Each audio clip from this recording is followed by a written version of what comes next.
Fight family pretty easily. And even if you gain 1 or 2 little pieces of knowledge, and that's a great thing.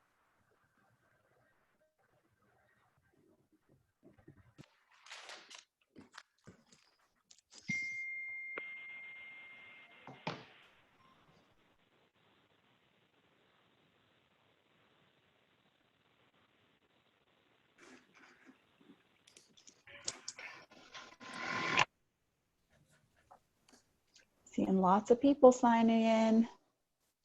Yes, they are. I'm muting as quick as I can. So everybody out there can unmute and talk when you need to talk. Just don't talk over somebody. And this is going to be interactive, so Sarah will call on you many times throughout the class. And if you have background noise in your house, like screaming children and stuff, be sensitive to your mute button. Or screaming husbands or screaming wives, just be sensitive. We've got Emily has joined us too. Awesome. Got the marketing experts getting online.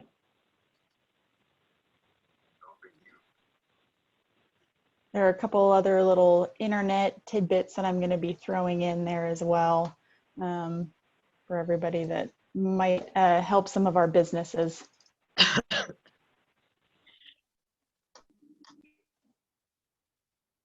And everything I'm going to teach is completely free. None of this stuff should cost you any money. If you want to pay for Google ads, that's a whole nother thing. But at this point, I'm not paying for any online advertising. All I'm doing is utilizing free tools that you have access to. That is fantastic.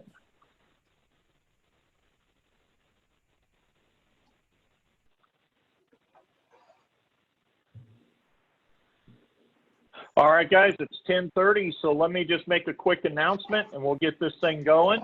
Welcome to Google Greatness. It's being taught by Sarah Lyons, who is our #1 individual agent in Century 21 Judge Fight for 2019. Actually, that's for a couple of years, but 2019 is the most recent year. We'd love to see your faces, and Sarah wants you to have your laptops nearby because this is a workshop. We're going to teach you material, or Sarah's going to teach you material that you'll be able to use. And I know you didn't come here to listen to me, so without further ado, Sarah, you are in charge. Take it away, ma'am. Thank you, thank you. So hopefully everybody's having a great Wednesday. I'm seeing lots of people's houses. You guys are being brought into my bedroom right now, so welcome. This class is a class that I actually did a 3-hour CE credit that was called Becoming Google Great. It was hosted by Michael Tridhart. I am basically R&D'ing his material, i.e. rip off and duplicate. This is something that he taught, and I'm going to condense it and teach it to you guys for free instead of having to pay for it. So this right here on the screen, if you can see my screen share, is his website, michaeltridhart.com. It is a good resource when it comes to reviewing any of this documentation or any of these tips. But I'm going to kind of give the condensed version of the things that I found most helpful. They're basically brought in 3 different sections. It's going to be creating your Google page if you don't already have a Google business page. It's going to be becoming a local guide, so leaving basically reviews on other local businesses and how to do that intentionally. And then the last thing, the third thing is going to be Google My Maps. Which is a Google platform that allows you to make custom maps. I have been utilizing that in a couple different ways. One, to show my closed units, to show clients. It's an easy way to do your own custom map of all your buyers and sellers. And then also for my pop buys, I have it overlaid into my Google Maps on my computer or on my phone, so I can see all of my past clients and pop buys. If you're not muted, go ahead and mute yourself, please. Thank you. And then also with Google My Maps, you can create custom maps that have nothing to do with real estate. So I'm going to give an example. I'm just doing a quick overview right now, but here's an example of bowling alleys in the Fort Worth area. Well, what does bowling have to do with real estate? not much, but if they're looking, I can always bring it back to my business. So here's the bowling alley one. Is it not updating when I changed my tab, Bill? Can you see the It did bowling not alley? update. Cannot. It did not update. I see it starting to come up, but you may click on that again. It looks Oh, like it okay. got stuck on moving over. Okay. Let's see, not updating. Okay. We're going to mess with that because I basically am using two screens right now. So I'm sharing my screen, but we'll go back over this. But this is creating custom maps easily. So that way you become a local expert on things like schools, parks, amenities that people, there we go, that people may be interested in. So here's a Google My Maps of Fort Worth bowling alleys. Okay, we're gonna get started. So first thing, I want everybody to go onto Google and type in your name - realtor. What we wanna see is if you have a Google website for yourself. This is something that I literally went almost 6 years without having because I thought you had to pay to have a Google website or a Google page. So when you type in your name, you will obviously see a lot of searches on the left-hand side. What I want to see is if you have something on the right-hand side. In an ideal world, if you have a Google page, you should see what you see like on my right-hand side. It says my name, it says realtor, it has reviews, it has pictures, it has an address. So a quick show of hands via the little hand option, or leave it in the comments if you do or you do not. Actually, Bill, could we do a poll? I wonder how easy a poll would be. Give me 60 seconds to create it, and I will Okay. have that put together and popped Okay. up on the screen. Cool. So the poll should basically just say, I have a Google page, yes or no. Okay. Because if everybody has one, then we will just skip on through this part and we will go on to how to utilize it. You think everybody has one? I'm seeing lots of no's. I'm seeing all the pop-ups. Oh, I see a yes, no, no, don't skip, no, no. Yeah, it looks like we have a lot of no's, so I don't know that we're going to need to have the poll after all. Okay. We're going to go over it. Okay, so go ahead and I guess the next question is, does everybody have a Google account? You should ideally see your little picture on the top right with the circle around it. If you don't, you need to go ahead and log into Google real quick. You should have in the top corner, you see where my mouse is, that should have your picture on it or be logged in. Okay, I'm seeing lots of yeses now. So just to the right, left of that, it says Google Apps. It's the little dots. You're going to select that and select My Business. Now on my side, it's going to look a little different because I already have a Google page. Yours will ask you to set one up. It's going to prompt you. So the biggest thing that holds people up on this is you're going to type in the address for your business. This is not going to be your home. This is going to be your office location. Now, our brokerage has already identified and already claimed every single office, as they should. So when you type in the address, it's going to ask you another question, which relates to, do you want to claim this address from someone or not? So you want to say, no, you do not want to claim that address, because if you claim it, you're taking it away from the brokerage and they're not going to release it to you. So you can still have your address for your business be our office address. So you can see on mine right there, it has the Fort Worth location, which is right there on Camp Bowie. We can have 55 people using that address. You just can't claim that primary address. So Sarah, what do we do if it doesn't show our Google business? You need to create one. It's going to pop up and say create. And we may even have some other people do a screen share because I can't do it myself unless I log out, which I could try to. Is that what we're doing, creating the page now?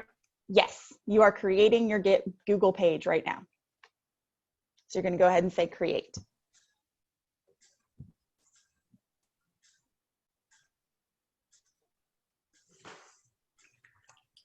And is everybody seeing kind of when they click on the little buttons, they're seeing the drop down with lots of different options? Hey, Do you have Sarah, a bunch of us don't have the My Business. exactly? Okay. Do you have a more from Google option at the bottom?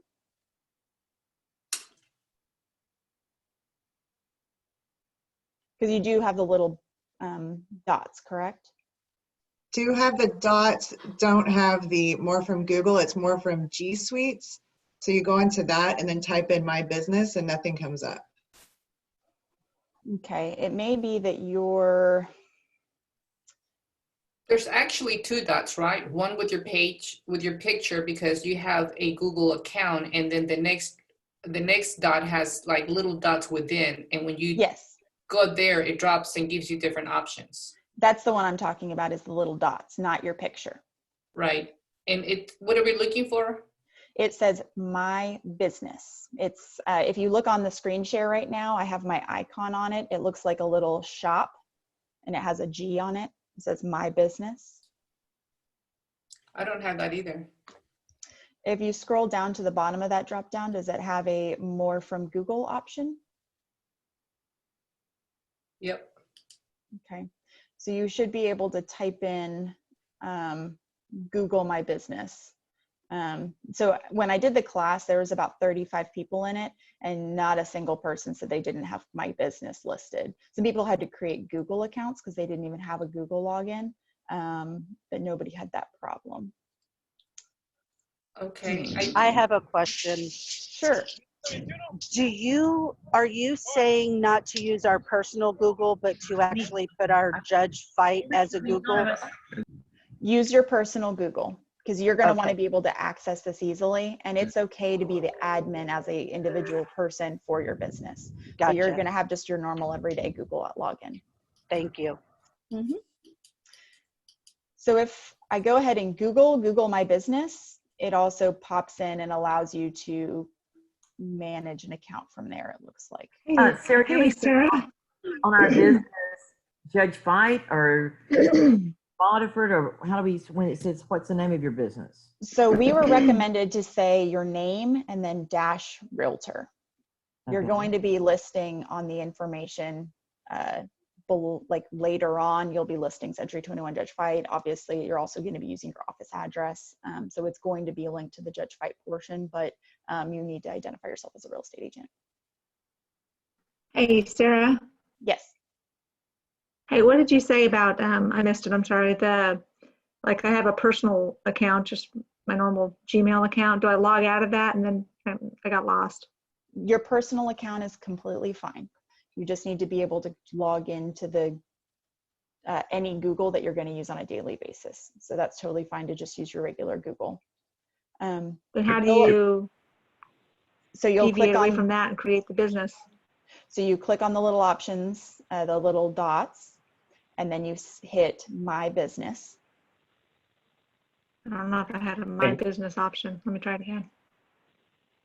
Guys, so that everybody knows, we are recording this so that afterwards you'll be able to go back and re-listen to it if you're having trouble with a specific spot, and you'll be able to get that up, and we'll get it posted as soon as possible after the class, just so you're aware of that.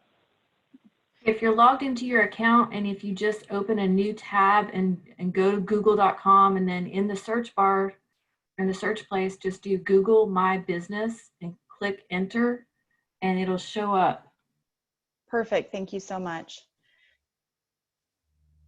But on a daily basis, this is how, the way I'm showing you on my screen is the way that you'll be accessing Google My Business when it comes to maintenance, updating, posting, adding pictures. You'll be using the Google My Business tab. When you had us search for our name dash realtor, I have an account that comes up, but it's, with my Gmail address, which is email address. And then there's a way to update it. Is that what I should do? Just update? Yes, yeah, and it's completely okay that it's a Gmail email. It does not matter what type of email address it's for. You're just claiming an additional, you're saying I'm not claiming the primary location, but you can still keep that address for your office on there. So if we could start a poll, Bill, on how many people have started creating it. So we kind of figure out how many people are still stuck and how many are moving into that. All right, we're working on that right now. I see Patty's raising her hand. Can I unmute Patty? Patty, can you talk? So can you hear me now? You're very echoey, but yes. Let me turn the volume down. Okay. I opened my Gmail and then I opened another link and I just put Google My Business and it popped up a new one and it let me go in and try to do it. Perfect, perfect. Yeah, so you'll go ahead and just do your name dash realtor, and then you'll go ahead and type in your office location. When it asks you if you are prepared, like if you want to accept that location, you say no, and then it'll allow you to keep moving forward. Now it's going to have a verification requirement. Some people will get an email verification, some will get a text message verification, and some will get a postcard in the mail. We had about half our class were required to get postcards in the mail. So just be aware of that. You can still do a lot of the stuff we're talking about without having that verification finished. Oh, okay. Vivian said she got an email for her verification. So with that, you are still able to do a lot of these things. You just won't be able to do 100% of the setup until you have it verified. So Sarah, I got a postcard. Okay, you got the postcard. And it says contact name. Do I need to put a contact name there? I was given a text message option, so I didn't have to go through that. Most likely you would put your name on there though. Okay. My assumption Sarah. is it's going to send them to your office because that's the location you're giving it. That's what it is. Hey, Yeah. Sarah, Yes. do you put a hyphen after your name? I did, yes.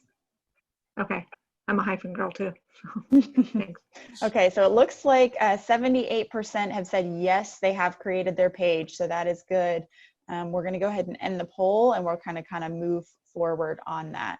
All right, so once you've created your page, you want to give it some more information. Now, obviously with COVID-19, things are quite a bit irregular compared to what we normally deal with.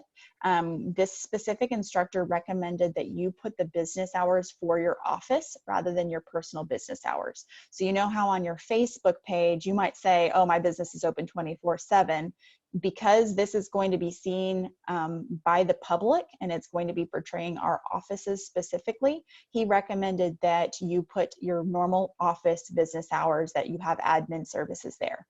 His concern was that somebody will show up at 10 o'clock at night and nobody's there and you're going to get a poor review. So you're going to go into information on the back office portion of Google My Business, and you're going to list the areas you service. You're also going to go in and add in your hours of operation, any kind of days that you're closed, which is easy enough to go ahead and list, major holidays, that kind of thing. And then you're going to go ahead and link this account with other personal items. So like your Instagram, your personal website, any kind of URLs, and then any kind of services that you provide. So if you can see on the screen share, here's an example of the ones that I listed, like relocation, home sales, buyers, sellers, military estates, pre-foreclosure, leasing, condos, all of those types of things. So anything that you can kind of think of regarding services. Google really, really loves Google, and they love information. So the more information you can give them, the more the algorithm will like you, and the more they will bump your service. Also, it's important to have a good description or good bio about yourself and your business. It's also recommended that this not be a true copy and paste from another website, because once again, Google loves Google. They also love being different. And so if it's the same exact bio on 15 different websites, it's not going to hit as highly. So you want to modify it a little bit from your general bios. Now, adding pictures are extremely important. Like I said, Google loves Google. If you go down to the Photos tab, and if you were told you have to do a postcard, it's possible it won't let you get to this, but most people should be able to do this. It's adding photos. If you add more than 150 photos or videos, it will boost your Google My Business page more than 1,000%. because it wants information, it wants custom stuff. And so by loading videos and content, it's going to boost your overall viewing on Google. So while we're talking, this is a great opportunity to just go ahead and go in your computer. Like I use Google Photo, and I pretty much loaded up pictures of homes I have on the market, homes I had sold, closing pictures with clients, all kinds of things in order to boost my account. I also went ahead and uploaded some videos, different related things to boost that account. Does anybody have questions on that? Sarah, what if we I don't have want to one. verify via postcard? How do we?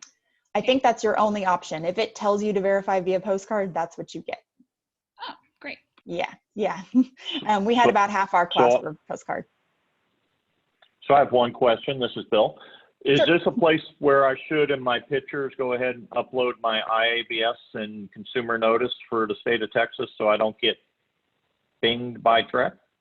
Yes, that is a great place to put it. And interesting enough, the instructor did not mention that to us in our class. So that is a great reminder. I'm going to put that in my own notes. Hey, Oh, Bill, Sarah, yes, it's Vivian. So in uploading these photos, to me, yes. this seems like the key. We've got to really get a lot of photos in. So can we, since we own the photos of the properties that we've sold in the past, then we have getting permission from the owners or anything like that, do we, Bill? Can you address that? Or So Sarah? the pictures specifically, you actually need to talk to your photographer. Just because you paid for the photos doesn't necessarily mean you're the owner of the photos. I asked my photographer, hey, do you mind if I use these in perpetuity? And he said, that's fine. Some photographers feel differently. They feel that they own them regardless of who paid them for the service and the time. But Would you with agree with that, regard Bill? to homeowners, do we Oh, need? I mean, they're on the Thank you, MLS Bill. still. Bill, do you think there would be a conflict?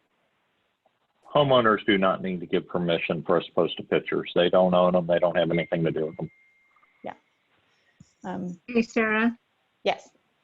when you said that some photographers think, quote unquote, that they own them, but legally, if we've paid for them, don't we own them? You need to check your contract with your photographer. I don't have one. Sarah's 100% correct. Check with your photographer. Even if you don't have a Yeah, I will. contract, call them and ask them. Yeah. Okay. Okay, I If will. you do them yourself, then you own them. But if you have someone else do them, then you need to make sure that you own the rights to them. A lot of times you only own the rights to the picture for that specific listing at that specific time and not past that. Mm-hmm. Ah, Yeah. So I have videos on mine. Some of these are homes. Some of them are videos I've done with other people, closing videos.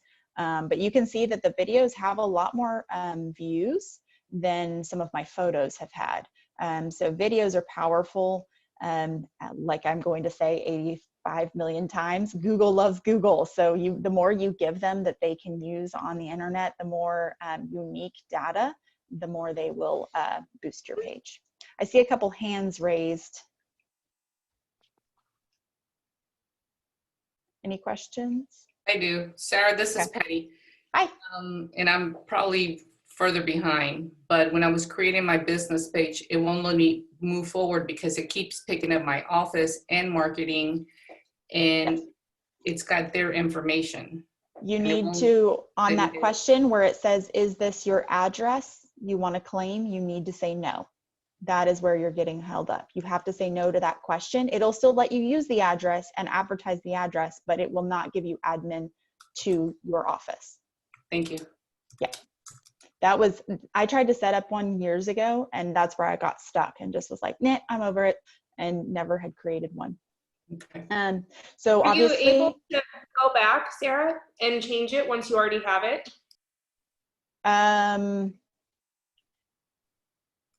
that's a good question. I don't think that admin that the offices, as far as when I talked to Crystal about it, she said that she has admin for all of our offices. And so she wouldn't, if you request to take it, she's going to deny the request. There's no harm in having multiple. I mean, there literally should be ideally, 50 plus accounts with the same address, just as long as you say, no, it's that, well, I'm based out of that office, but it's not the Judge Fight name. That's the offices. So another big thing about the Google business, just like with every other website we're on, reviews are extremely important. So if you go to the reviews tab, you can actually request people to send reviews to you. I went ahead and used my CRM to send out an email to my past clients. And I made it kind of funny. I said, do you still love me? And I had a lot of people open it because they're like, what? And it basically said, I just took a class called Becoming Google Great. Turns out I am not Google Great. Can you please take 20 seconds and help me? I'm running a contest. Everybody that leaves me a review in the next week is going to be eligible for gift cards, bonus points for leaving photos of your home or of the closing in your review. And I had about 25 people do it. And I had a whole bunch of comments, people saying like, yes, I still love you. Why are you being silly? So you want them to look on the email. You want them to be excited about it. And then I went ahead and did like a live reel. There's some websites where you can do like a Wheel of Fortune type thing. And I put all of their names on it. And so within a matter of about a week, I had 25 reviews on there. Be careful, however, with the way that you get your reviews. So I'm a member of the National Association of Realtors 30 Under 30 class, and I know personally the vast majority of the people in the group. We've met every year for the last 3 years. We send referrals back and forth.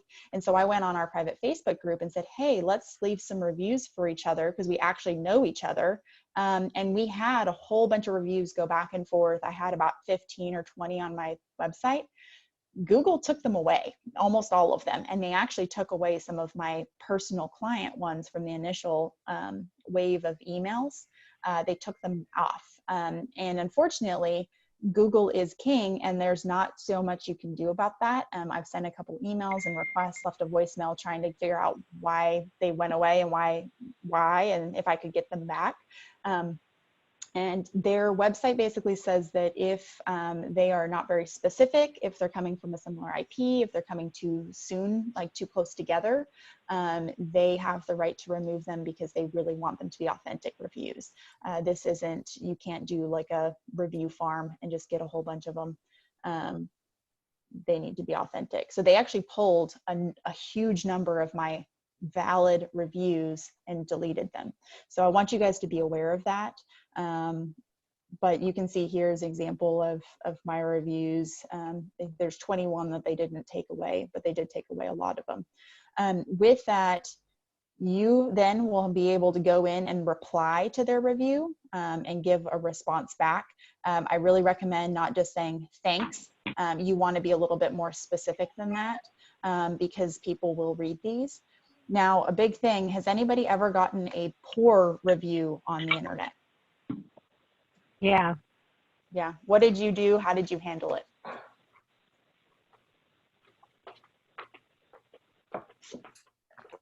Whoever said yes. How did you handle it? It was in my past life. I worked for a large corporation, and we used to get bad reviews from time to time. What? And we would actually contact Google, or we would contact, what's the other one? Anyway, we would contact them and give them our story that this is a disgruntled person, or give them the feedback on it, or ask them if they would consider looking at it, reviewing it to remove it due to they only had maybe 1 or 2 reviews. And sometimes they got pulled and sometimes they didn't. Yeah. Yeah. So it's really important if you do get a poor review, your response is almost more important than the actual bad review. You want to make sure that you give a professional response.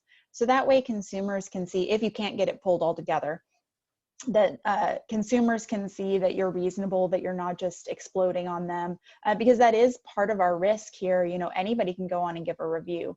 If it's not a valid review, then yes, you can absolutely, you know, try to get them to remove it. If not, then you want to give a understandable response. You know, oh, I'm sorry, Mr. Buyer, that you felt that way, and then give your side of the story professionally. It is better, I see some people commenting and said it's better not to respond. Now, if they're specifically saying that you did something wrong, then you want to give something professional, but I would talk to your manager to make sure you're responding, you know, properly. A lot of people will fly off the handle and say, well, you're stupid, and that's not going to be productive. Consumers want to see how you handle objections. So just keep that in mind. Before we move on to the next section of the class, I wanted to talk about posts. So your Google My Business is going to be a little bit different than your Facebook, your Instagram, things like that. You want to give a little bit more of a formal face. This isn't necessarily going to be something you're posting 6 times a day on, but you do want to keep it active. Whenever we had the COVID-19 stuff happening, I went ahead and actually did an ad offer, and I did a little offer on my page saying basically free virtual tours. So here is the post for that, and basically kind of not making it a joke or anything, but trying to get people's attention. You know, use the promo code coronavirus. You also want to make sure that you're keeping it up to date with any kind of accolades, things like that. So, you know, winning the Judge B. Fight Award, things like that on there. And then also new listings as well, because you want it to be a little bit different than your other pages. Now, keep in mind, Google and Facebook do not own each other. So you don't necessarily want to post on your business Google page and then share it to Facebook. It won't like the algorithm in either direction. So it's going to unfortunately need to be separate posts. So a post to Facebook, a separate post to Google, and a separate post to like YouTube, because they're really not going to see near as much exposure if you share it. Any questions before we move on to the Google local guides and photos? No. Okay, I'm not, can you hear me? Yep, I can hear you. Yeah, sorry. I was like, where's the mute button? Where's the mute button? I don't have my own website yet. So where it asks for a website, you just put in the Judge Fight portion that includes your name. So you do have your own website. Judge Fight provides one, so does Google, Century 21. But if you want to just go back to that later, you're more than welcome. Okay. Oh, that's right. Okay. Yeah. Yeah, this is something that you can play with on a daily basis. We're just getting the basics set up so that way you have it. And if somebody looks you up on Google, you're going to pop up on that right-hand side with your cell, your email, your information, instead of having to sift through, you know, Realtor and Zillow and Trulia and all those other realtors who have posted higher than you. Awesome. Okay, so we're going to move back over to the Google local guides. So like I've said 85 times, Google loves Google. So with that, Google wants people to perpetuate their systems, their website, their mapping, their photos, their everything. So has anybody ever used Google Maps to get them to a restaurant, and then when they finish leaving that restaurant, they get a little pop-up on their Google Maps that says, hey, what'd you think of Taco Casa? And you're like, go away, I don't want to leave you a review. Ever had that happen to you guys? I'm seeing some yeses. Yep, yeah, it's creepy, yeah. So Google knows everything about us. I've just chosen to, I'm not doing anything illegal. I'm just going to embrace it. And in some ways, it actually can be really great. So in this case, it is. So go ahead and go go back to your Google page and go to Google Maps.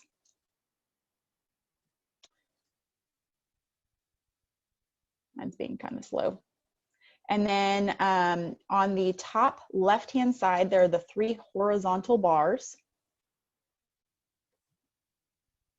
When you click on that and scroll down, there is a part halfway down that says My Contributions. It's coming up on my screen slowly, but it's happening.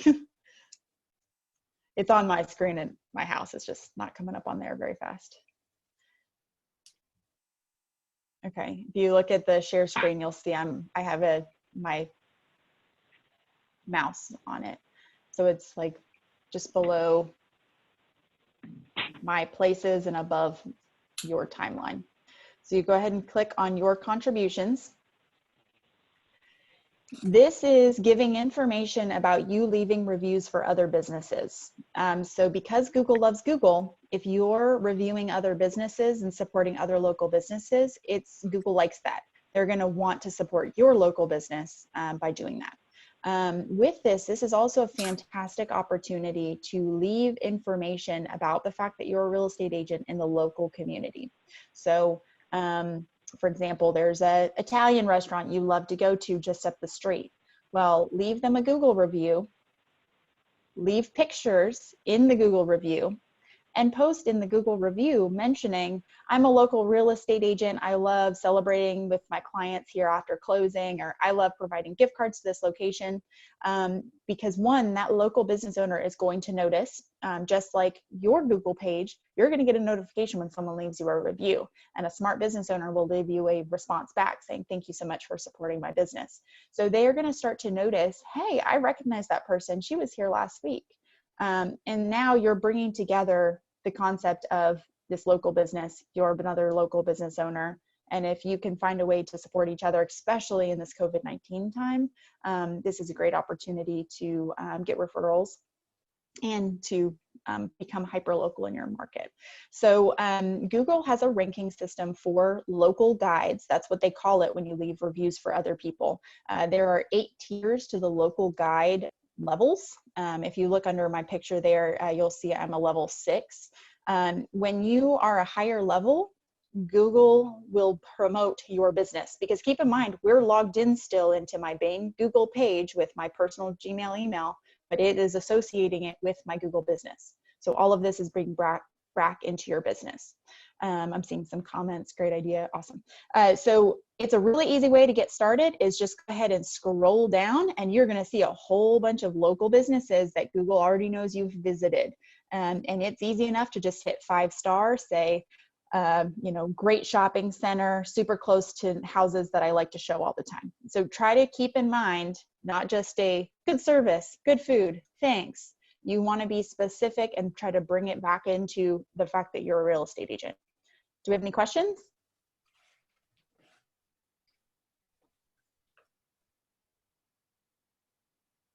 It's so quiet. Are y'all just leaving reviews like crazy? No, we're taking it all in. It's a lot of data. Okay, I know, sorry. This was a 3-hour class when I took it. Yes, okay. Of being leave reviews, yeah. We got time to play with it. Absolutely. So this is a great way that you don't have to do 80 of them right now. You can just kind of do this as you go. But just keep this in mind, in the back of your mind of, when you have some downtime, go through and leave some reviews on some of these businesses. Or if you've, photographer, landscaper, contractor, whatever. We expect consumers to be our advocates, give us referrals. We need to also practice what we preach. So this is a great opportunity to refer these different businesses and give them good accolades. If you use Google Photo, so I'm a big Google person, obviously. My photos on my phone all back up into Google Photos. So I'm easily able to just say, leave review, and then drop down to add photo from my phone, and it will pop them up from my computer because they're backed up from my phone already. So it's an easy way to bring in those photos. The point system at the top is going to give you a lot more points when you leave photos. So you want to keep that in mind whenever possible to add some photos of those places, especially if you're one of those Instagram fans who loves to post pictures or save pictures or take pictures of your food. Fantastic opportunity to use those pictures. Anybody have any questions? Hey Sarah, if you're If you're an iPhone user, do you need to be in Google Maps to be able to start doing this around? Do you know? That's a great question. So are you saying you don't use Google Maps, you use Apple Maps? Yeah, I just use the Maps app that is located or that it's already preloaded on the iPhone.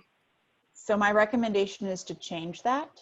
You can download Google Maps on your phone, and you can just change it as your default.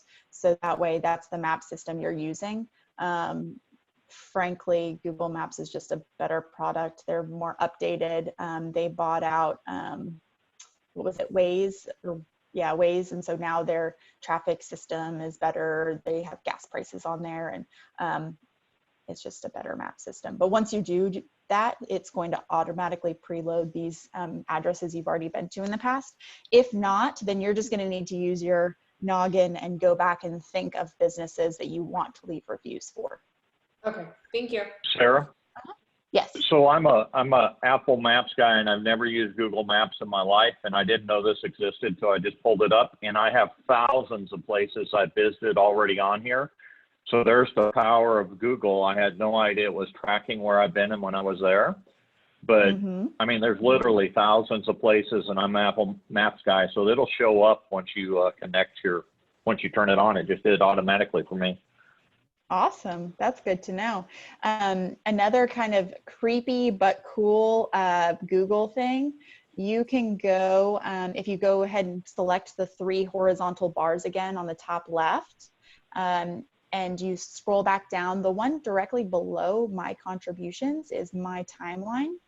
If you click on my timeline, it will show you where you've been. So if you're having an issue with like keeping, now granted, this isn't kept for like infinity. It's not a super easy way to keep track of your mileage for tax purposes, but I use an app on my phone that keeps track of my mileage. It didn't update and it didn't record for like a week, and I didn't realize it. So I actually was able to go back and type in the dates that I was missing, and it showed me everywhere I had been for those days. So Google knows everything about us. It's pretty incredible and creepy all at the same time. Now there's, go ahead. Sarah. Yes. Hello to everyone. Hello. So you use Google Maps, and then you would go frequent a location, and you leave a review. Are you saying that I could go to Google Maps, type in Sarah Lyons Realtor, and see the places that she's been? So, because then everybody would know where you go. Do you not list necessarily. them or unlist them? So it's not on my business page that I've gone to these places. It's like this Google My Maps, the places I'm frequenting, that what you can see on my screen right now, my timeline's not public. This would be only because I'm logged into my account, I can see where I've been. In theory, you could go do someone else's contributions on Google Maps and you could see places they've reviewed, but it wouldn't say what time of day they arrived, what time of day they frequented, or even when they frequented. So like when I went ahead and started working on this, I went back and I was reviewing places I hadn't been in 6 months. So it says you've been there, theoretically. You've left them a review, but not when you left, not when you were physically there. Right. You can either make them private. I think the option is private or unlisted. I can't remember exactly what it is. It's just, I think I used to do this a while back, and then I think I had something creepy happen, so it changed my behavior. So yeah. Anyways, yeah, leaving the reviews on the restaurants doesn't specify when you were there, or even that you've even been there more than once, unless you specifically said, I love going there every Tuesday. That's the only reason they would know when you've been viewing that place. But like my timeline I'm showing you guys on my screen share right now has, this is completely private. Nobody would ever be able to see this unless they were logged into my Google account. I've been told that only you can see this.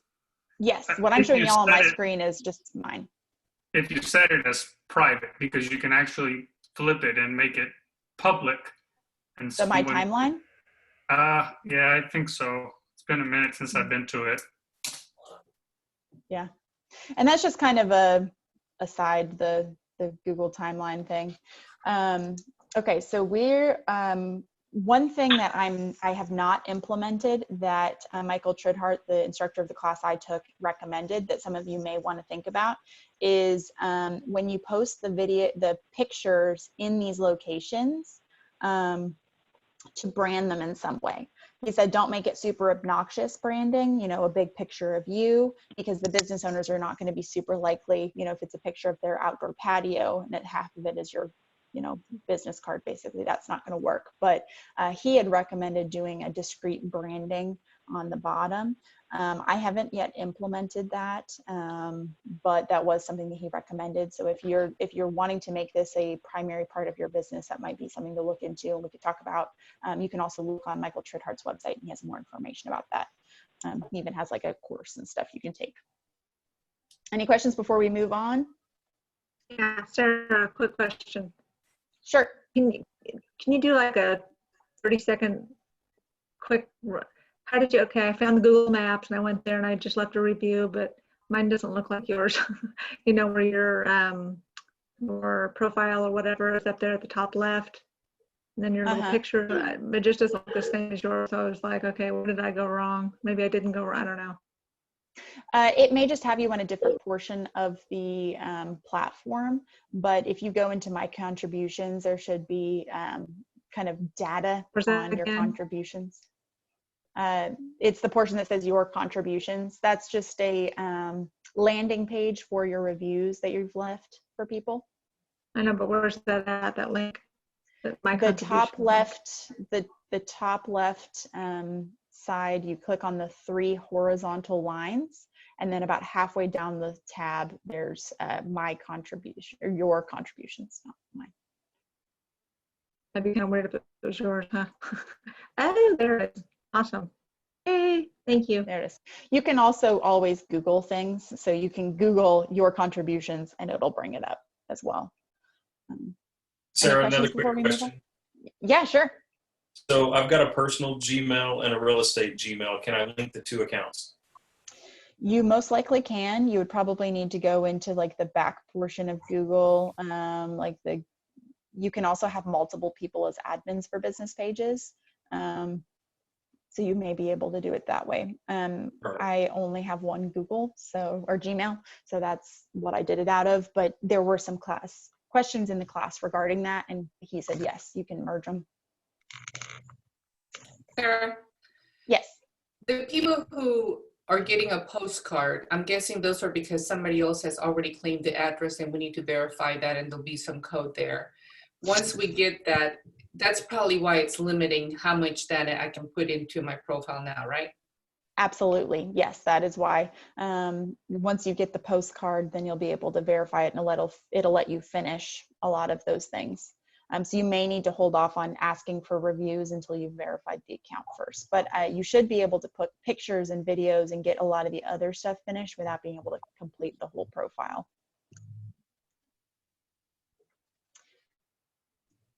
Do we have any other questions before we go to the next section? Is everybody's mind kind of overloaded right now? Everybody doing okay? I think they're doing good. Lots of notes, lots of people sending texts. It's working well. Good, good, good. Okay. So the last portion of this, which is probably my favorite in some ways, is going to be the Google My Maps. So go ahead and type in to Google My Maps.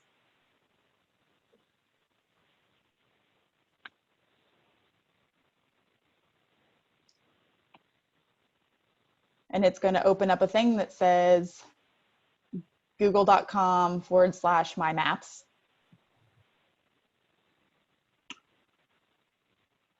And it should open up something that looks like this on the screen share. So this will allow you to create your own custom and private maps. Now, the way that he spoke of the class and he taught the class was specifically about how you can become a hyperlocal expert. So here you can see I have the Fort Worth taco map, I have Fort Worth bowling map, I have homes sold by me, which we'll talk about in a second. And then I also have my pop by map, which was the one that he really didn't mention using it in this platform. But because we are so Buffini focused and relationship focused as a company, I think that this is a transformative thing for you guys. So typically when I do my pop buys, I had a Excel spreadsheet, and I had manually segregated my clients by areas of town. Because I service 4 counties, there's a very big range between clients. And so I basically had them separated into different regions, say Springtown, Weatherford, Benbrook, Fort Worth, Burleson, whatnot. And I had them basically like mapped out with the little like 9 or 10 homes at a time. So when he was teaching this Google My Maps, I started thinking about how I could use it for this. So I went ahead and used that spreadsheet, didn't sort them or anything, and uploaded them as a custom map. So this is my pop by map. And so it has all of my pop buys on it. There it goes. So these are people that I have closed homes, or they are referral partners, people that I want to give some love to. And this is a map that I have not published to make public, but from my phone, from using Google Maps, I can go into my maps, select this, and it is an overlay on my maps. So when I type in, I'm going to an appointment, I can see from here to there if I'm going to be driving by anybody on this list's house. And then I can just click on that person and it'll pop up, because keep in mind, this is private. I can see my client's name and their address and what type of client they were, buyer, seller, or referrer.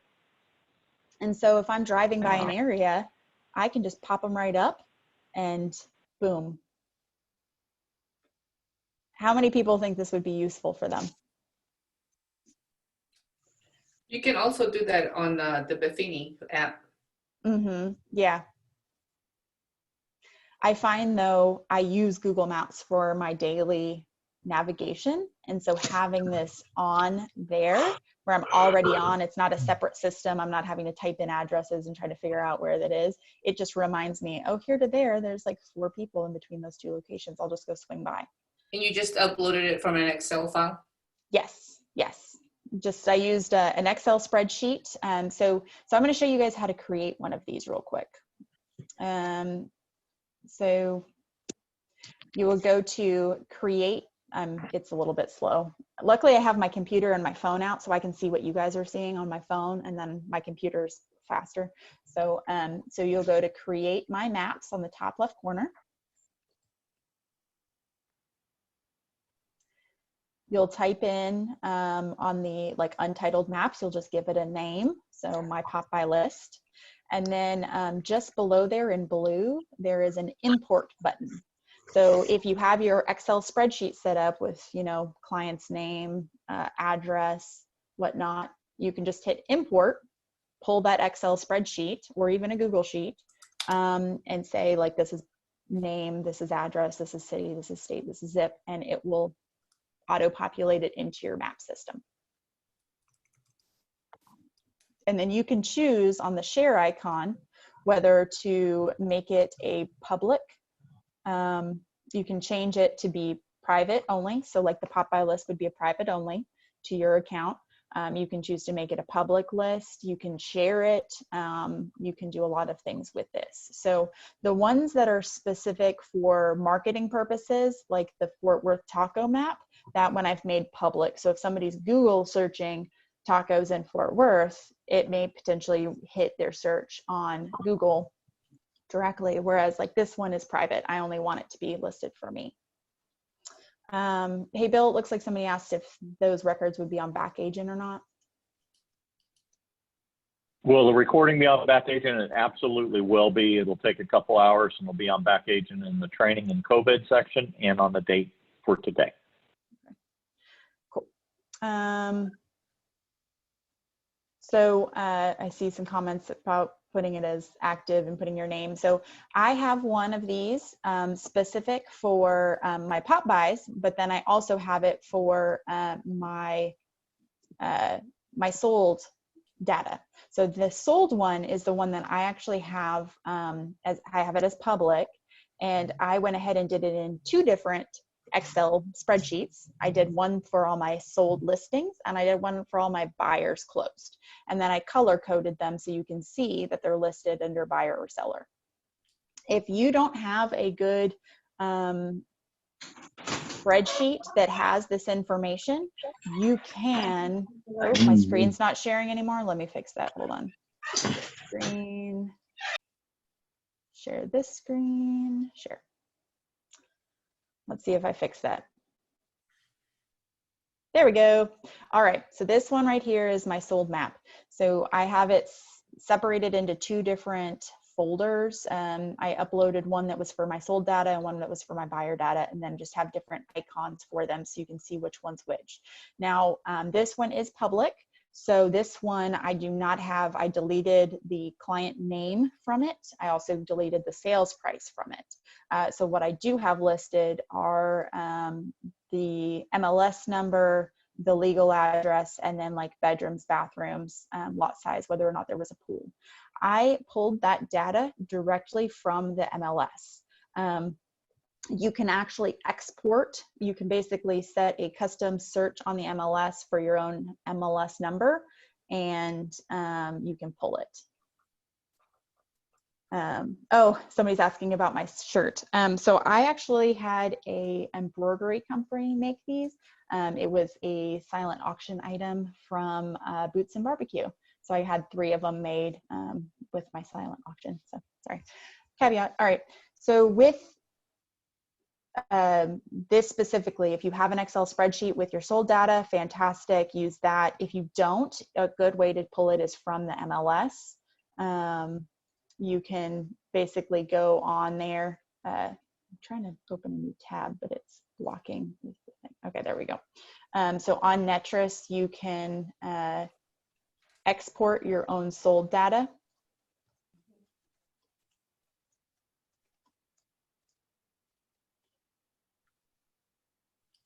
I had a hard time figuring out how to do this, so I was going to show y'all real quick how to do it. Does anybody have any questions on what I'm talking about yet? Yes, Sarah, I do. Sure.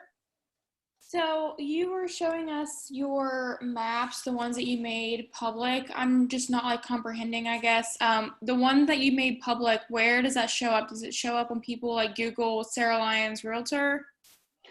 So they'll show up in a combination of places. If they're plain old active public maps, if they put in like tacos, they actually could get it just plain old, not related to realtor, just related to tacos. But in the description of the taco map, I have that I'm a real estate agent and have information about my business.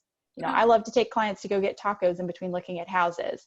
New to Fort Worth, here's a great resource for tacos. I'm your resource for houses. You know, so just bringing it back to your business. The specific example he gave was actually a realtor out of Austin that he gave his example for. This has had over 21,000 views, this Austin taco map. And if you expand her description, or his, I don't even know, the Nelson Group project has this, tacos first, real estate second. So they have this taco map, and if you put in tacos in Austin, this actually will come up on the first page of Google. And so that was his main example of being able to put your business in other places where people aren't necessarily looking for houses, but they're looking for something else local, and you're coming up in these different avenues of other local resources. Thank you. Yeah. Okay, so I was going to show you guys how to export your MLS data. Let's see, it's been a little while since I've done this. Let's see, selling agent. So if you create a custom additional field and you type in your own MLS number, you should be able to pull your own data from the MLS. So I just went ahead and put in my MLS number in selling agent MLS ID, and then took away any of the restrictions for like timeline on sold, went to results. It shows 137. So then I can just select these and create and export it. So then I can hit export.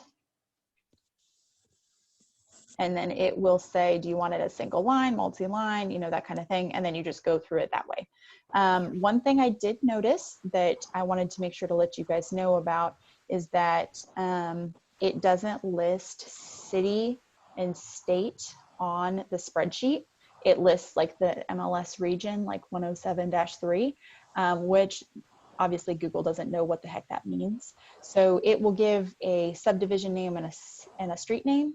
But if it's super generic, like 14th Street, it's going to cause a problem in your system. So I actually had to go through and add another field with a city name and a state, and another field with a state name, because it was pulling some homes from other areas that was not ours. Does anybody have any questions about that? Did I blow some minds?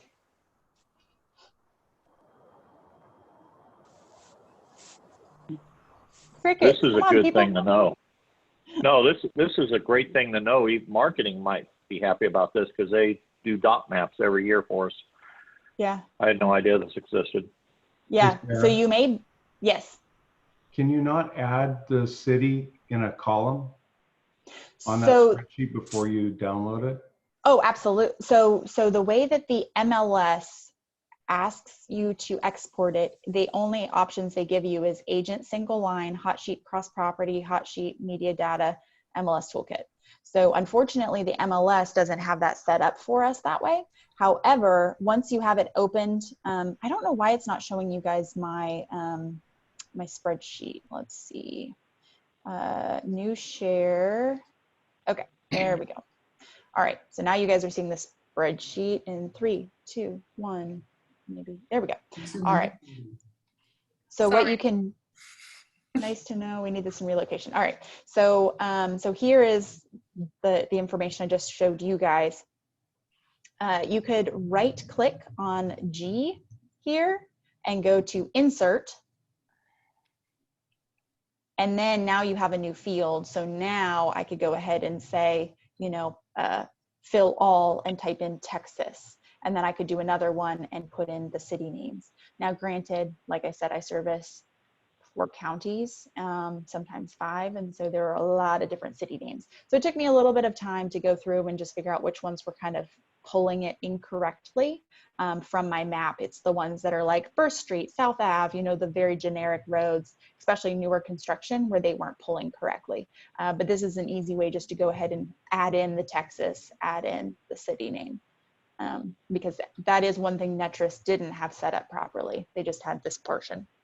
You can alphabetize that by the area and then alphabetize it by the subdivision, or do the subdivision first and then the area, and then it'll give you the order that they're in. And then that way you don't have to do each one. Now you know that area, you probably know what the city and zip code are. That's a great idea. Great idea. Yeah, because it automatically alphabetizes them by name, but that doesn't help us. But so this is something I went ahead and took care of and added on there. Now, the Google My Maps map of your sold data. So you would do one for buyers, one for sellers, and then you would just, here, I'm going to share my other screen again. Hold on. Let's see. Share new screen, this screen, share. Technology is amazing, guys. All right, there we go. All right, so so with this, I've gone ahead and incorporated the information about my business. This one, you can see it's had 266 views on it, so that's kind of cool. I've made this one public, so that way people looking on it will see it, or just looking in general will see it. So there it says view public. You can also share this. So you can go ahead and make it shareable on a website. And so that is actually what I've done on my personal website, which I'm going to show you guys. So this is sarahlyonsrealestate.com. And when you go on there, you can actually see sold by Sarah, and it shows that interactive map right on my website. So as I update the Google My Maps, this will automatically update on my website because this is a live breathing document. It will update automatically when I choose to manually update it. So granted, I sold a house yesterday. It's not going to just pop on here. I need to manually update it. But once I update the Google My Maps portion, it will update these other secondary places that it's located. Any questions? Sarah, can you repeat that when you said when you upload this on Maps, it also uploads where? So because I have shared this active link to other places like my website, it will update into my website when I update Google My Maps. So I'm not having to update multiple locations. I'm just updating it on this document where maybe I would say like on here, I would update an updated spreadsheet or add it manually onto there. So you don't have to do double duty. Correct, yeah. Or triple or quadruple, just depends on how many places you have this map shared.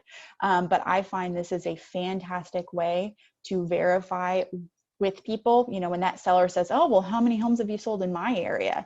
Instead of you thinking like, oh, well, I think I sold a couple, you know, 2 blocks away a few years back, you can just pull up your website or pull it up on Google, zoom in on their location and say, huh, funny you should ask, here are all the homes that I sold, and you can just click on them and they can see the addresses and the specs of every single house, which gives a lot of kind of extra data. It also shows that you're technologically advanced. So what happens if, I mean, because you picked up a lot of data. So let's say one of those houses was sold by another realtor, not necessarily you, after you initially sold it to them. Do you need to go verify that it hasn't been sold by somebody else? No, I mean, all this is homes you've sold. It doesn't even say when you sold it. So it doesn't really matter if it's been sold again. This is just saying that you've done work in this area. Yeah, I mean, I usually pull that off MLS, but what I'm saying is, let's say, for example, I sold a house to somebody 10 years ago. And so I pull up my MLS, but since then, that person did not come back to me. They went and sold it by somebody else. Well, never mind. I think I just answered my own question. It's still going to show me because at some point I sold it. Okay. Yeah, this is straight pulling from the spreadsheet. So it only knows what you told it to put in there. Theoretically, you could put you've sold every house in the whole world if you just put it on your spreadsheet. So with this, you're doing a couple different things. You're utilizing this for your pop buys to help integrate just for efficiency purposes, so you can see where you need to go, keep in mind your clients and their locations. You're showing it to verify that you have sold a bunch of stuff, that you actually know what you're doing. It looks very visually impressive. You know, we use the company one on our presentations, but just imagine to be able to show interactive on your phone or on your computer, you know, well, that's the company sold data. That's all great, but this is my data. Look at my stuff. And they can see just how much coverage you have and just how much experience you have. And then the third part of the Google My Maps is going to be becoming a local expert. So I wanted to show y'all real quick how that works. So I created these literally like 2 days ago, which is why the Google Taco, or the Facebook, the Fort Worth Taco Map has so few views. It only has 9 views because I literally created this like not even 2 days ago. So I wanted to show you all how to create one of these because it is super, super easy. So let me get into the Google My Maps portal, and so I can show you. All right, so we were doing the making of a map. What do you guys want me to do a new map on? Throw out some comments. What kind of map should we search? Barbecue. Barbecue. Oh gosh, that's gonna be a lot. So I just moved to Benbrook in January, so I'm going to put Benbrook in there. So when I search barbecue in Benbrook, it pops up one item. Maybe I'll just go ahead and put barbecue in general. All right, here we go. All right, so we can see that there's a number of barbecue places. In order to add them to your map, you have a couple options. You can import them from the Excel spreadsheet like we talked about, but let's face it, that is way too much work when it's something like this, like, you know, barbecue places or taco places or whatever. So we're going to use Google to make this easy on us. So I just went ahead and typed it in the search bar. The ones in green are not added into my search, but you see the little plus sign? All I have to do to make it part of my list is to hit plus. So now these are being added in to my custom map. So instead of, so now they're part of my map. When they're blue, they're part of my map because that's how I have it auto set. And I could choose to change their colors. I could choose to make little symbols for them. You know, we could choose to change it over to a restaurant symbol. And we could even change it as a default so all of them get the little restaurant symbol. But so say I'm like, well, you know, there's some barbecue, but it's not all of them. So let's go ahead and put barbecue and see what else comes in. Oh, wow. Okay, so instead of using BBQ, if I use barbecue, a bunch more come in. Now, one thing you're going to notice, so this one, it just shows green. But this one down here, it shows green with a little bit of blue next to it. It's because it's already been selected on that initial list where we already had some locations listed. If you kind of like hover over them, it will change them to be white around it so you can see which one you're indicating. So for this one, you can see there's already blue and there's green behind it. So that one I'm probably not going to select, but the other ones I will. So this one I don't want to select is that one. So I'll go ahead and select the rest. So now I'm just going ahead and adding them even more onto my list. Hey, Sarah. Yes. How do you, I think a couple of us had asked, this is perfect timing, that little add layer button up there, what does that mean and how do you add a layer or how does that benefit us? Are you talking about untitled layer? Up above, Jesus Barbecue. Oh, add layer. So yeah. that would be if you wanted to add additional criteria. So that would just add another tab. So when I did like the buyer list and the seller list, I just added another layer by adding it. So I could choose to do multiple types of things. So I could do, you know, one that only does takeout and one that does dine in, or one that only takes reservations and one that doesn't. You know, so you could choose to make this a multi-tiered list. For our purposes, this is super simple. We're just kind of going through and adding them in. So now we have 10, 15 locations. So I didn't select that green one that's left because it's actually already selected. I don't necessarily want to have it twice. I don't think it would hurt anything, but I'm not going to add it. So now we have our list. So I'm going to go ahead and change the untitled list to BBQ locations. And I'm going to change this to Fort Worth BBQ map. And I would probably just add something like, you know, while I'm out showing houses, I get super hungry. If you're moving to Fort Worth and looking for the best barbecue joints, look no further. We have the best barbecue in the Metroplex, you know, something like that. And then at the bottom, brought to you by Sarah Lyons with Century 21 Judge Fight, phone number, email address. Website. So that way we're bringing it in to the business portion of it. So somebody is not going to be necessarily looking for houses, but they'll type in barbecue places. This may come up, and now you've been tied to it in some way, and it's tied to your business page because you're using the same Google account. So Google will see overall, this person is a local expert. Maybe we need to have their Google page higher up, their Google My Business page higher up. Does that make sense?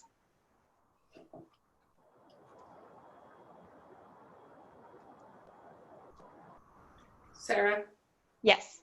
Does it matter when you're creating a map at the very top where it says create a map and then there's tabs that say all owned, not owned, share, and recent? Does it matter which one you do it on? Like if you're just going to go to create a new map. Okay, hold on.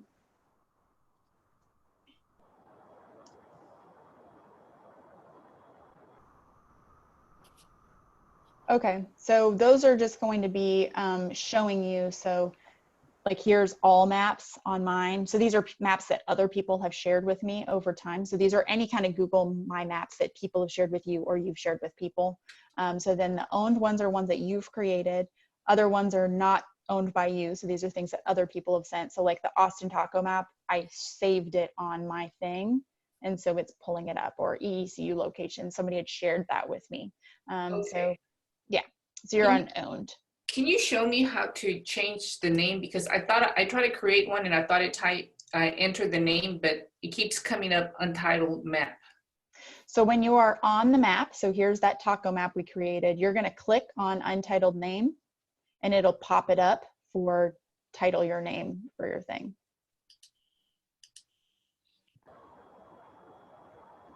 Do you see that? Okay. I don't get that edit the map thing. So I just clicked on the name. Okay. Right here. I just clicked on it once and it popped up an edit map title and description. Okay. Thank you. Yeah. And same with the untitled layer. It's going to be the same thing. You'll click on it to change the name. So now we've created a map. That's all well and good, but it's basically just for me, myself, and I right now. We haven't shared it. We haven't enabled it to go anywhere. So you can preview it by hitting preview, and it'll show what people in the world would see if they went up to your map and looked at it. And then we can also go back and do the share function. So when I hit share, then I can change, I can either enable it to where I could send a specific link. So for example, say you had a client that was looking in a specific area and they were asking you about locations, or they asked for recommendations for something, this would be a great way to share it.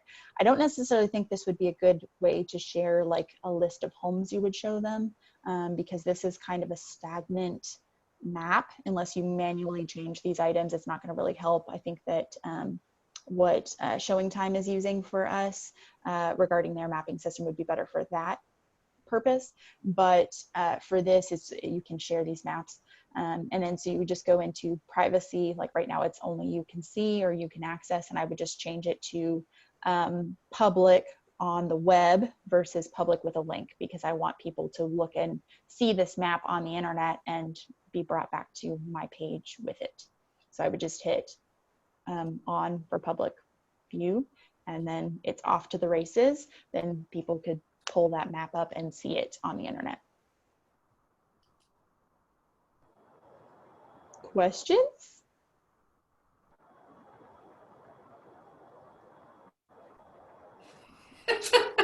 I think we're all overwhelmed about all the stuff we have to do, but I think it's going to be a lot of fun playing around with it. Yeah, I felt quite overwhelmed when he was teaching the class, and it was a 3-hour class, and it was pretty much like breakout sessions where he would have us take like a 15-minute break where we would work on some of this and then go back to it. But luckily there's a recording so you guys can rewatch it. I'm obviously always available, so I'm happy to answer questions however I can. And then go ahead. Sorry. So how do you then put, you're putting this on your Google page? How do you do that? No, so these aren't actually shared onto my Google page. The way that they're being brought in is strictly on an algorithm basis, that Google is seeing what the activity is, and that I'm having this activity on Google's My Map, I'm on Google Contributions, on Google Photo, on all of these different things. And so it's overall bringing the viewability of my business page up, because I am supporting all of their different platforms, and I'm providing more information.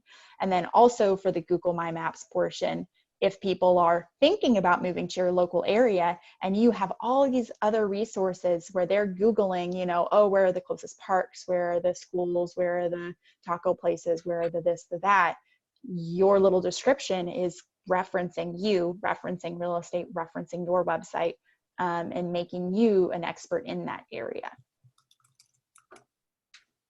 So it's not truly, you could share it onto your Google page or onto Facebook or onto something. So it's specifically, hey, you like tacos? Here's my link.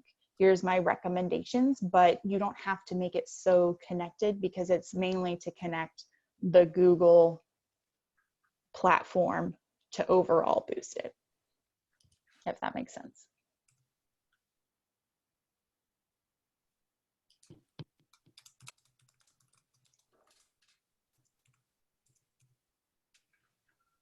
Questions, comments? I'm seeing lots of the comments, great information. I know it's a lot. Another thing I wanted to, this is actually a Realtor.com specific thing, but another thing I wanted to point out is that I guess it's partially being kind of full of myself, but it's also just wanting to see what consumers see. I went ahead and was searching myself, and I like to check and see what consumers are seeing on different websites. So like on Realtor.com specifically, I had logged out. I wasn't logged into my own account and went in to see what consumers see when they look up Find a Realtor. So I typed in Find a Real Estate Agent, typed in Fort Worth, and wanted to see how they were searching and how it was picking up, because I have over 150 reviews on there, so I should be coming up very highly. So when I searched on their recommendations, I said like 4+ stars, at least 10 recommendations. Well, I realized that there is a disconnect on their system. They are calling reviews and recommendations two different things. What we get through Real Satisfied is a review. Frankly, a review is a real thing. A review is actually verified. What right now Realtor.com is focused on is not reviews, it's recommendations. If you look on the search platform here on the top of my screen, it is not asking for the number of reviews. It says 10+ recommendations. Well, a recommendation is not being to be verified. So I went ahead and copied and pasted real reviews into the recommendation tab. And you just put in their information, but it doesn't even require verification. Look, there's Sarah Paget. And so this is an easy way to bump some of this activity. Like this person has 1 review, but 17 recommendations. They're hitting higher up. So I would recommend taking about 20-30 minutes and adding recommendations onto your Realtor.com. So here is the reviews, and then I went ahead and just copied and pasted some of them into recommendations. I didn't even need client approval for that. I just went ahead and copied them, pasted them in. Do that. How do you do that? You just. So if you log in, it will allow you to add recommendations. So you just copy the reviews and add it as a recommendation. Yeah. It's a messed up little system. And I was a little bit pissed off to realize that according to their little search criteria, recommendations don't mean anything. For the stars, that's how they're calculating the star rating. But so I basically went through and just copied and pasted this little verbiage and put it in as a recommendation. So I typed in the client's name, I typed in the client's email, and then I just copied and pasted their recommendation.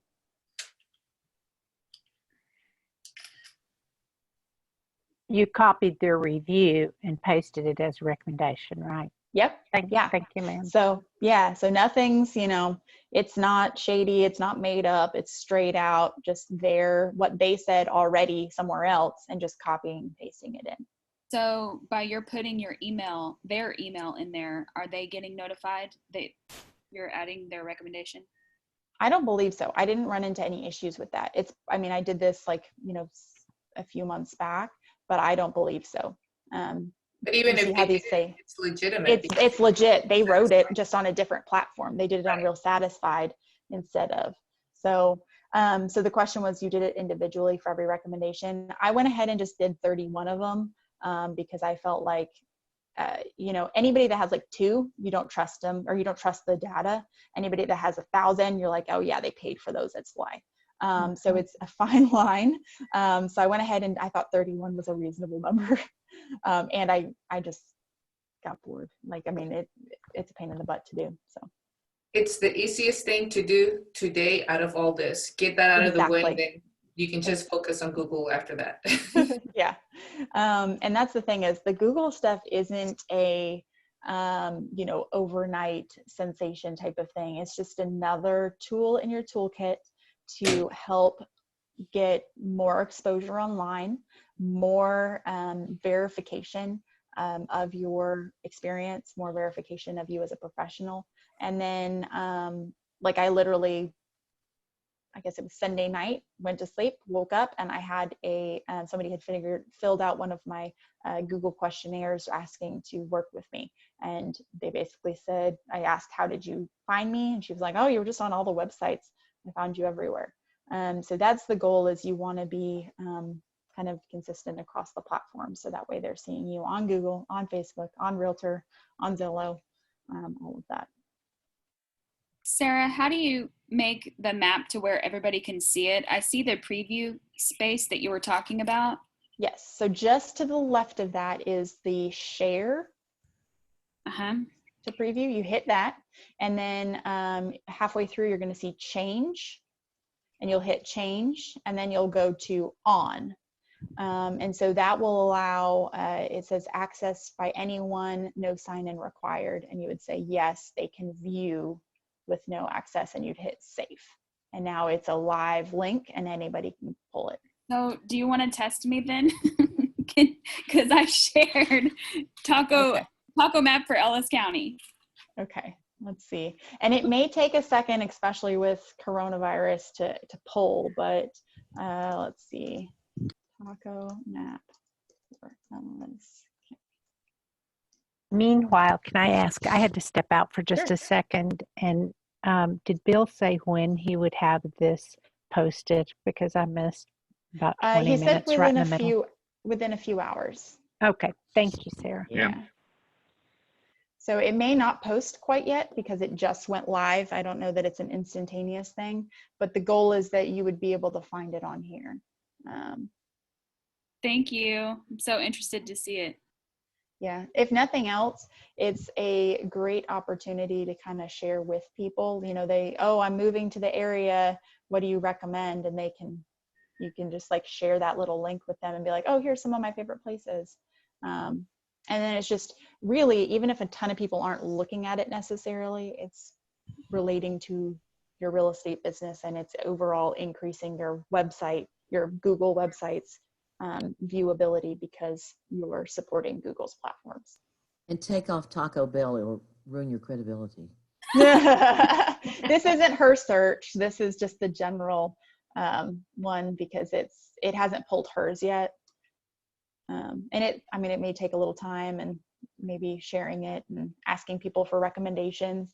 I bet you could have like a contest or something to get people to look at the link on Google and get them to say if you're missing anything or recommendations for removing them. But I was surprised how easy it was to add places. So like this is the bowling one. Literally, you're just typing in bowling and then looking at the links and then just selecting them. And that's it. It's so simple just to create one of these custom little maps. And then, you know, it's linking it to their business, to their website. You know, you're not having to manually do any of that research or do any of that work. They can click on the website and go to it themselves. Does anybody have any of their own suggestions or questions, concerns, anything?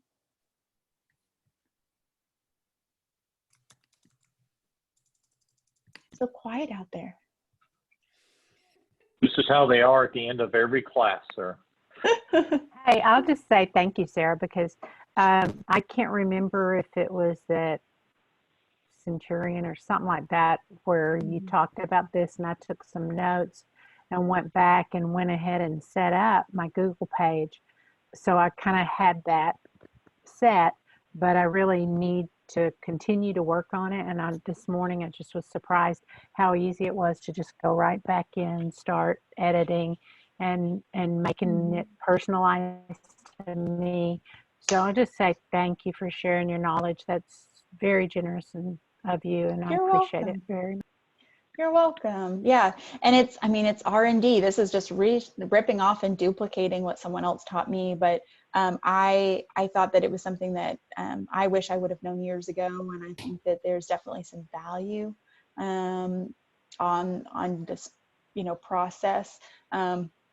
And we really are, the Judge Fight family. And so by helping you guys, it is not diminishing my business in any way, or at least that's not how I view it. So I'm happy to share my knowledge, and, I want to dominate all the other brokerages as much as we can. So that's the goal here.